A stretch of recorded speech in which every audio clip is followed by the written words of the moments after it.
All right, welcome into City High School, where we have our favorite City High alum, favorite Iowa State alum, Ashley Joens, sitting along with us. Ashley, I know you're enjoying a busy summer where you're doing a lot of coaching, a lot of things right now. You're just coming off getting your WNBA championship ring with the Las Vegas Aces.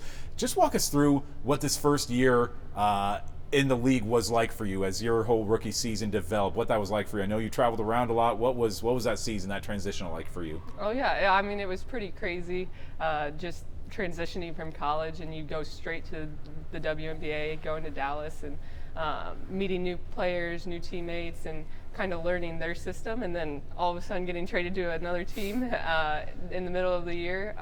So it's crazy, just how you can go from playing on one team for 4 or 5 years, and then all of a sudden you're on 2 teams and 3 teams in 1 year, and it's like whoa. Yeah. And so it's quick adjustments that you have to make and different players you have to learn how to play with. But it was a fun year, and I wouldn't trade it for anything. Yeah, I know you got a chance to play with Megan Gustafson a little bit, another local favorite. What's she like as a teammate? Yeah, we got along really well. Great person, great player, and just getting the opportunity to play with her when I had played against her, I think 1 or 2 years, I can't remember, and just kind of building a relationship with her, a friendship, and getting the opportunity to play alongside her. Mm-hmm. And you've had a chance to go abroad now too. I mean, you were playing in Italy over the winter. Is that what's in your future too? Do you plan on continuing to try to play either abroad or locally? Yeah, I've talked with my agent. He kind of sends me different opportunities, different things that come up, and so just figuring out which way I want to go, but hopefully get back in the league and play again. So. Yeah. In the meantime, you're doing a lot of coaching. Is that something? It sounds like you maybe want to do that for a career, want to do that down the road. I mean, how much is this leading into what you want to do for a career path?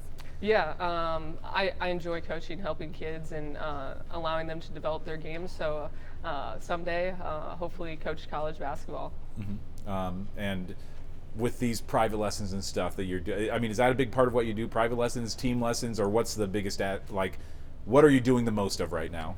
A little bit of both, honestly. I've had a couple individuals, and then a few different teams have reached out. So just getting the opportunity to work with kids and allowing them to learn new drills, learn new fundamentals that can help translate into their game when they go and play.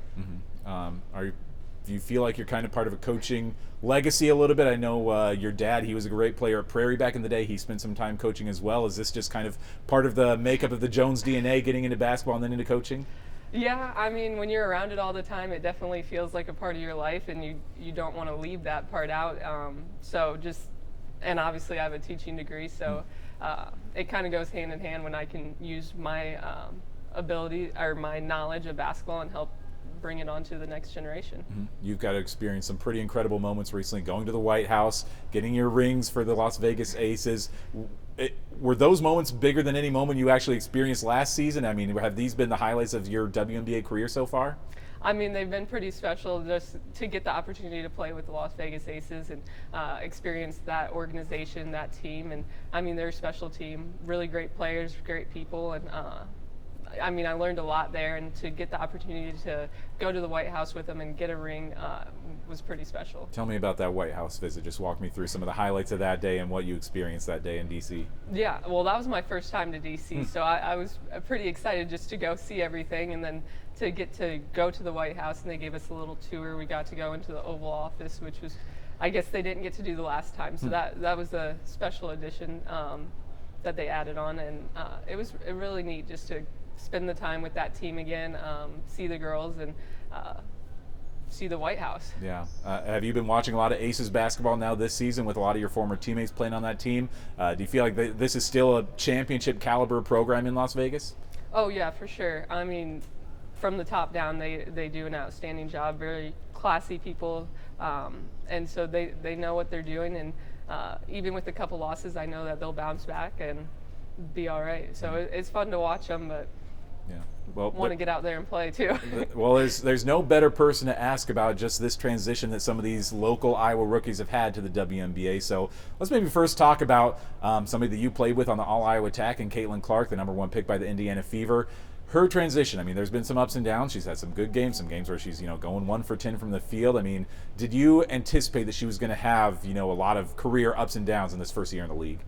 Yeah, I mean, you're transitioning from college. You just came off a season, a really long season, and the league's another level. I mean, you're going up, you're moving up, and it's more physical, it's faster. You have to adjust as the game goes on, and just learn how to adapt to the play, the style of play, and your team. Learning to play with new players, getting that chemistry down, and I think that's the biggest thing that people forget is that you're going up another level, and you can't do exactly what you did in college at this level. For Caitlin, what do you think is going to be the biggest obstacle, the biggest hurdle that she's going to have to continue to clear to get to the point where she'd be, maybe an all-star caliber player in the league?